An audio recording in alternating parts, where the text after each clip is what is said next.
No one ever told you that creation isn't random.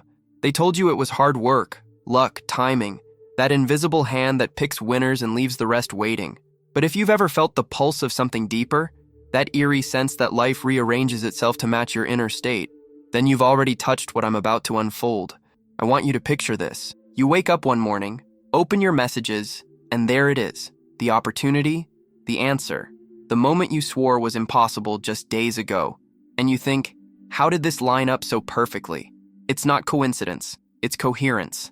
There's an equation behind creation, not a number-based one, but an energetic geometry that turns intention into matter. It's hidden in the way light behaves when observed, in the way a thought becomes a feeling, and a feeling becomes your world. Science brushed against it with quantum mechanics. Ancient mystics lived it through direct experience. Both spoke of the same truth. Reality responds to the state of the observer. But here's where the missing piece hides.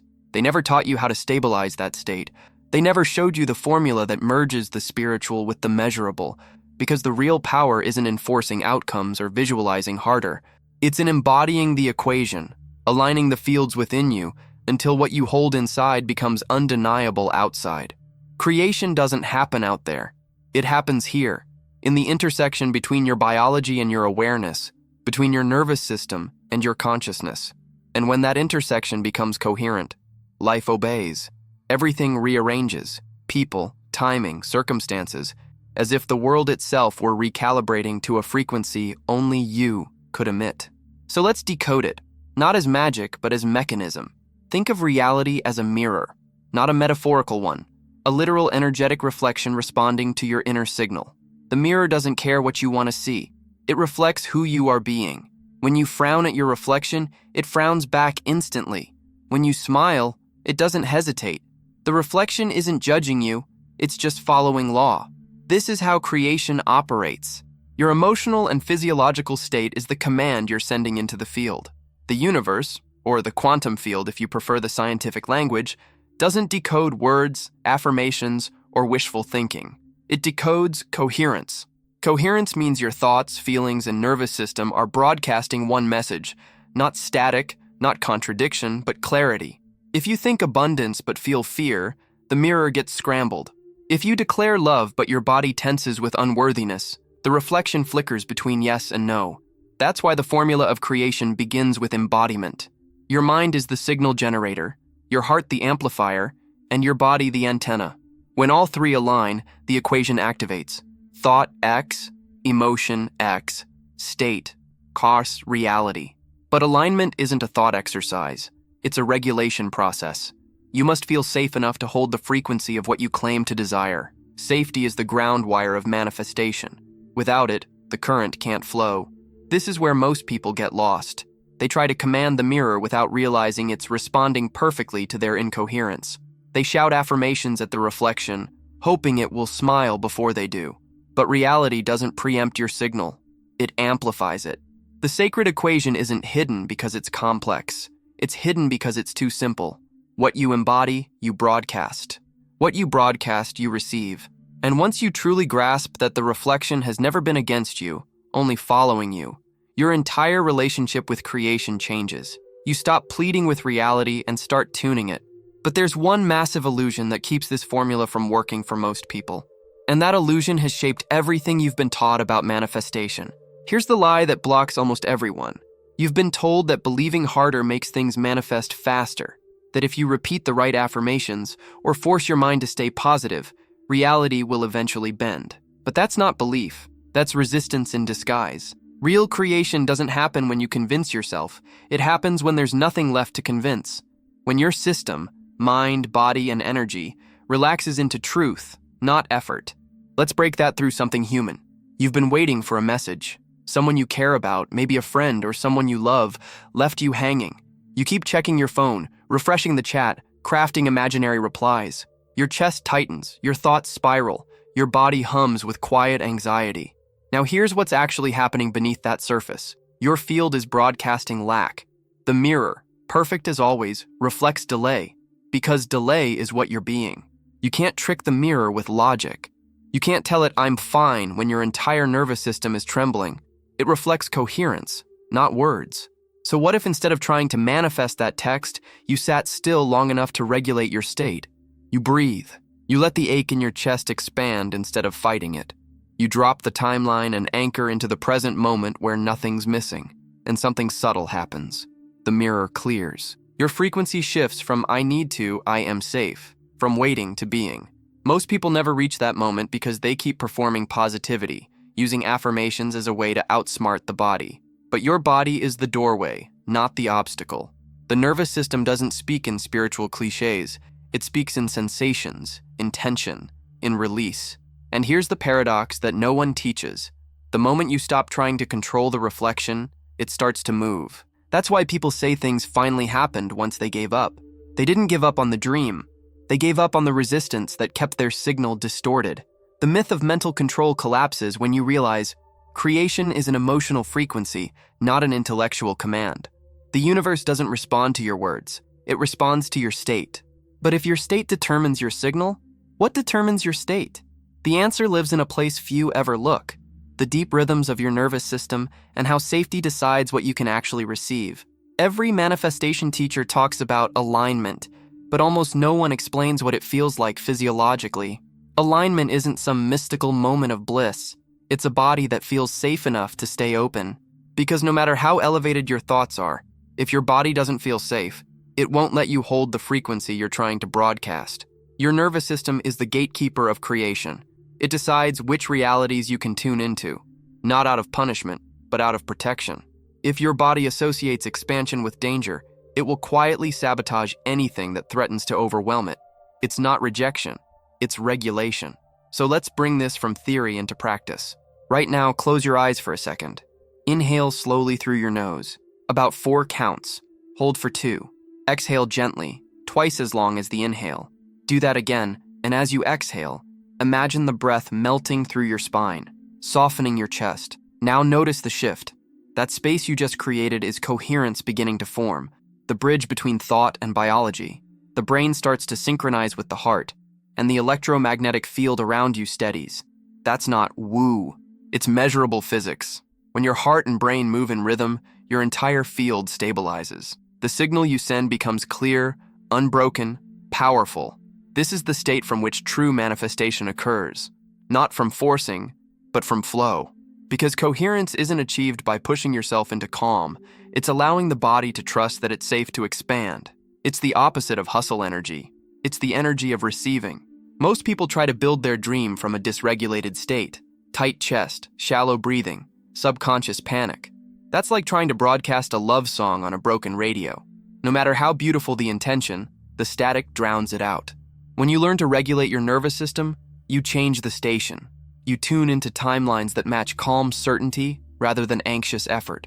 Life begins to respond not to your words, but to your inner rhythm. Coherence is not silence. It's music aligned with your true frequency, heart, brain, and body, in one unbroken note. And here's where the formula deepens. Coherence doesn't just shift your state, it starts to shift your identity.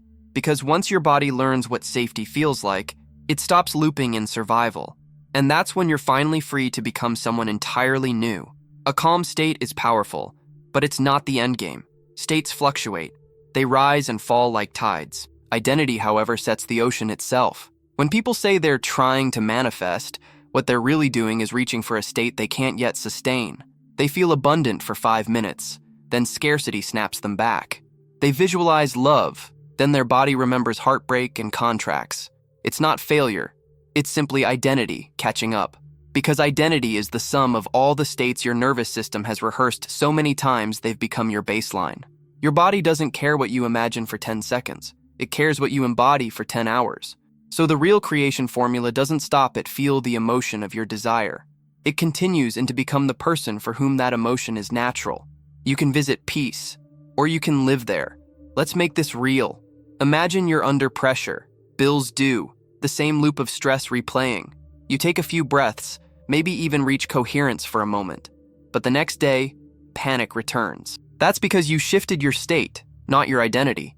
Your biology still believes you are the one who struggles, and the mirror of reality keeps reflecting that self-concept, perfectly obedient.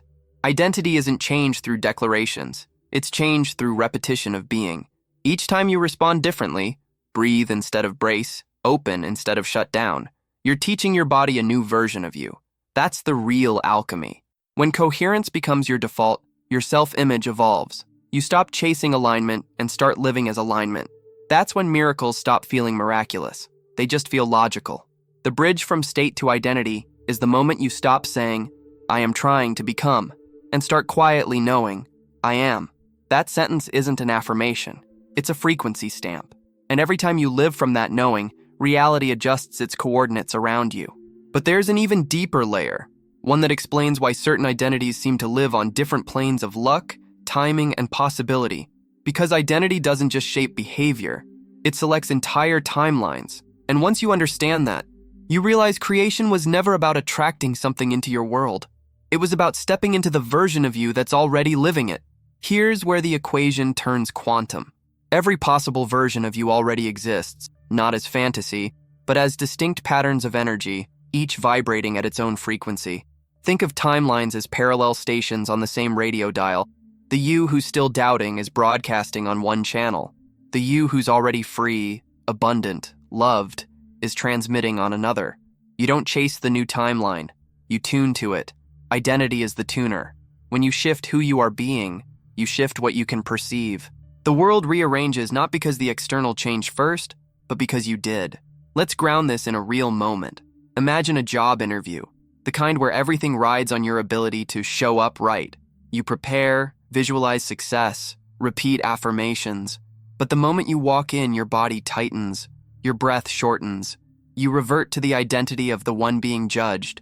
From that frequency, you can't access confidence, not because you're unqualified, but because your signal is tuned to survival, not creation. Now imagine stepping in as the version of you who already belongs there. You don't perform confidence. You remember it. You breathe slower, speak from the body, not the mind. The interviewer senses coherence without knowing why. Nothing mystical happened. You simply changed stations.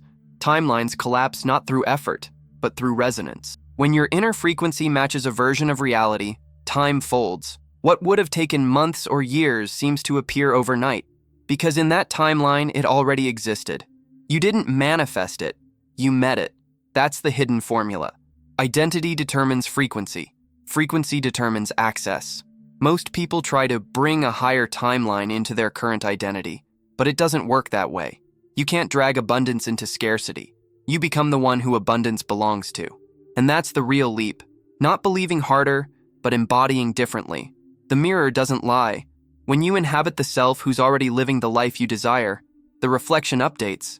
But how do you practice this?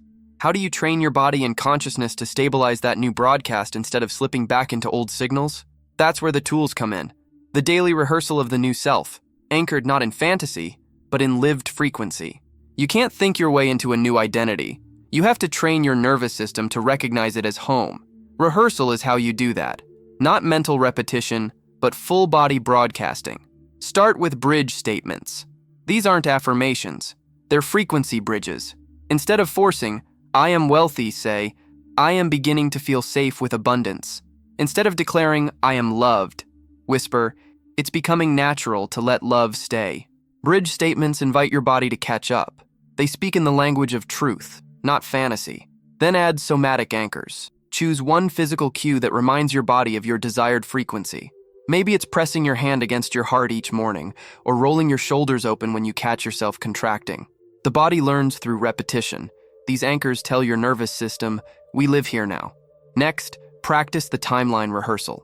Once a day, close your eyes and feel yourself already in that new reality. Don't visualize details. Embody sensations. How does this version of you breathe? How do they walk, speak, rest? Let your body memorize that pattern until it becomes instinct. Finally, use emotional rehearsal. Each time a challenge arises, instead of defaulting to old panic, pause and ask, what would the version of me from that timeline feel right now? Then match it. You're not pretending. You're aligning your nervous system with an existing frequency. These 4 tools, bridge statements, somatic anchors, timeline rehearsal, emotional rehearsal, form your mini protocol for creation. When practiced daily, they don't just change your mood, they rewire your body's default signal.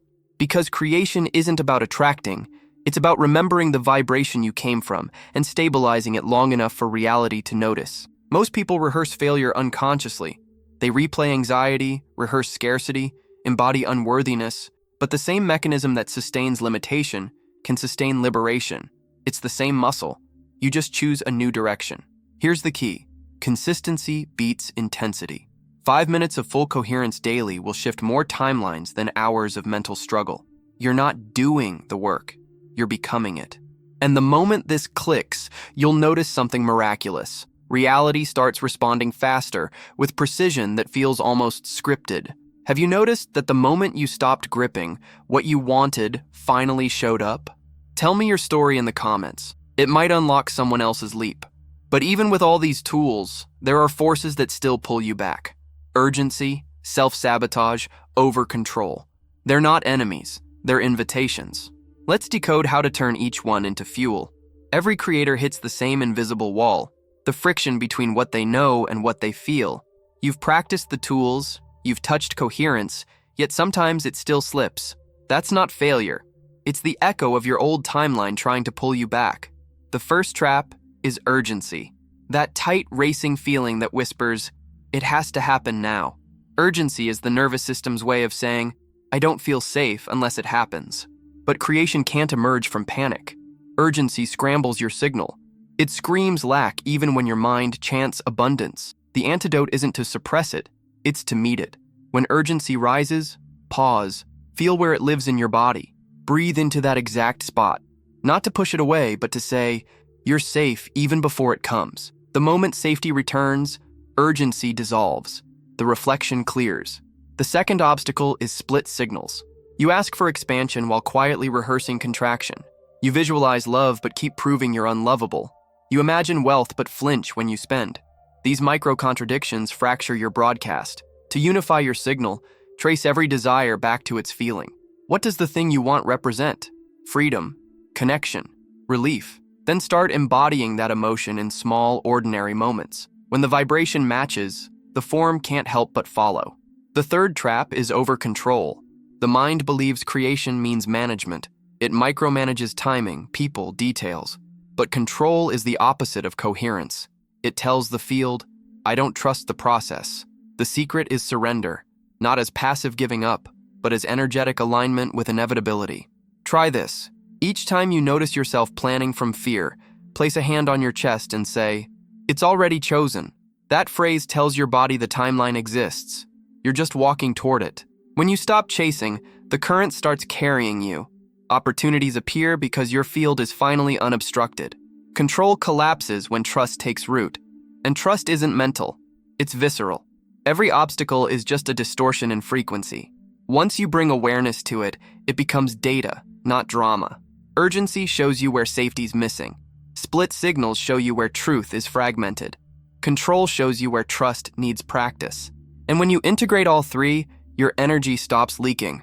What used to feel like resistance turns into momentum.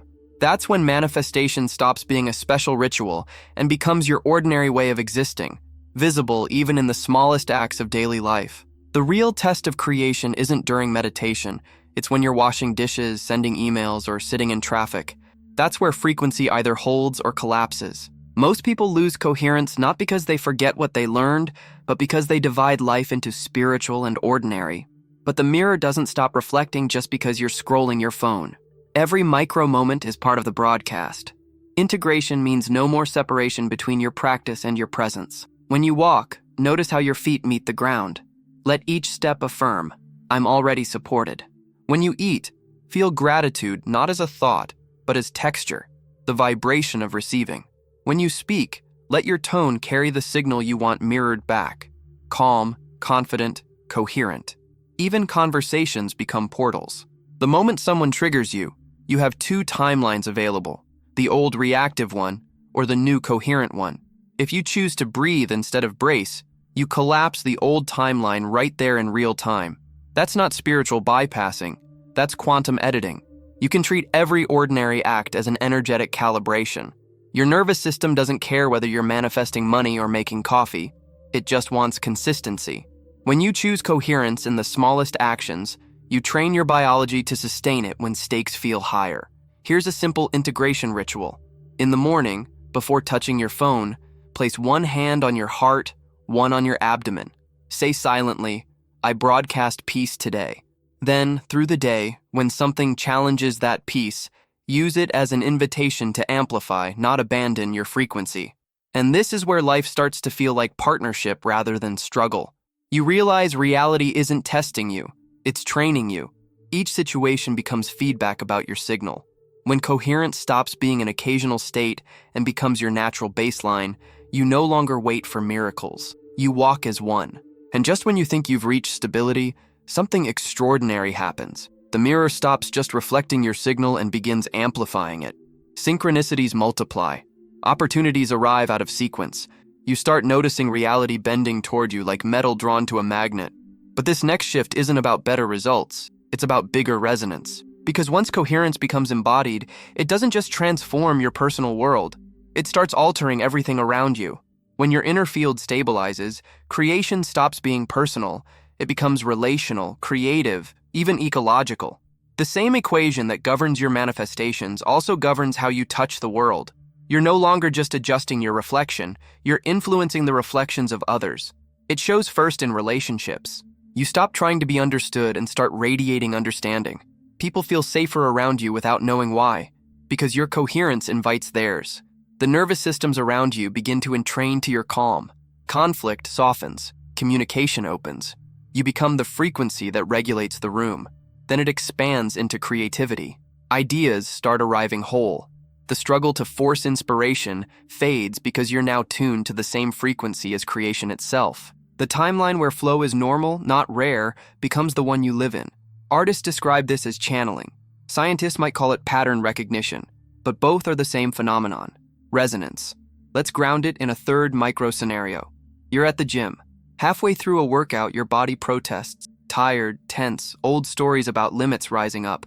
But instead of pushing harder or quitting, you pause. You breathe into coherence right there on the treadmill. Suddenly, movement feels effortless again, like the body's no longer fighting itself. That's not placebo. That's energy alignment in motion. You've brought the sacred equation into physical expression. From there, it begins to touch health. Your immune system strengthens because safety replaces survival chemistry. Cells start behaving like the frequency they're bathed in. Healing becomes less about fixing and more about remembering wholeness. Purpose, too, transforms. You stop asking, well, what should I do? And start asking, what wants to move through me? The universe becomes co-creative, not competitive. Life feels like a conversation between your frequency and the field's feedback. Expansion isn't about doing more. It's about broadcasting cleaner. When your coherence reaches critical mass, it ripples outward. You'll notice people randomly thanking you for helping them feel calm or think clearly, even when you didn't say much. That's not coincidence, it's field effect. You're living proof that energy precedes matter. And yet, there's an even deeper dimension still, one that moves beyond psychology, beyond energy, into the sacred intelligence running through everything. The moment you touch it, you realize the field was never separate from you at all. It is you, remembering itself through creation. At some point, the question shifts from how do I create to who is creating through me?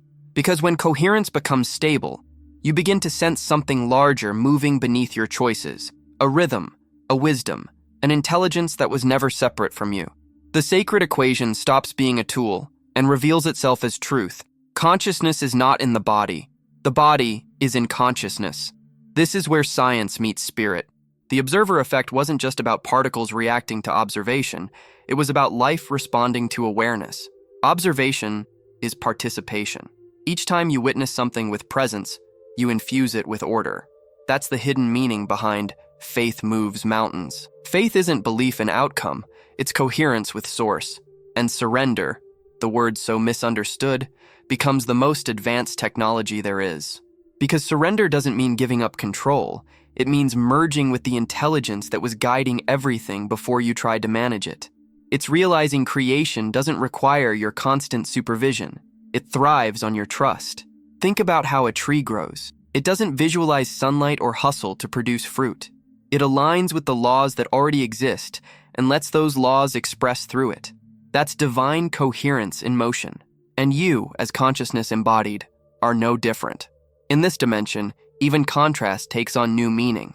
What used to look like failure reveals itself as recalibration, the field redirecting you toward a higher harmonic. You stop labeling moments as good or bad and start asking, what frequency is this showing me? That's the shift from ego creation to divine co-creation. Here, life becomes profoundly simple. You breathe, you listen, you move when the current moves you. The paradox is that your power peaks at the exact moment you stop trying to be powerful. Because the more surrendered you are, the cleaner your signal becomes. And the cleaner your signal, the more precisely reality responds. It's not passivity. It's participation without resistance. It's remembering that the same consciousness animating galaxies is animating your heartbeat, your breath, your next thought. And as that realization deepens, the formula of creation, the one hidden all along, resolves into something breathtakingly elegant. You are the field observing itself into form. But before we close this loop, there's one final revelation, the return to the mirror, and the moment where everything we've explored comes full circle. In the end, it was never about learning to manifest. It was about remembering what you already are, the awareness that turns possibility into pattern. The mirror wasn't outside of you. It was you, all along, reflecting your most consistent signal with flawless accuracy. The sacred equation, thought X, emotion X, state, reality, isn't a technique. It's a remembrance. A way of aligning your human experience with the intelligence that breathes through stars and cells alike. Every time you choose coherence, you're not just calming your body, you're fine-tuning the universe itself. Look around your life right now.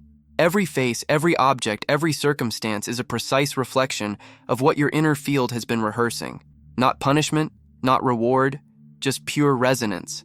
And that means you're never stuck, only broadcasting from an older version of you. The moment you embody differently, the mirror updates instantly. The real mastery begins when you stop trying to change the reflection and instead radiate the frequency you want to see, consistently, quietly, like the sun that never argues with the shadows it dissolves. That's the hidden formula they never taught you.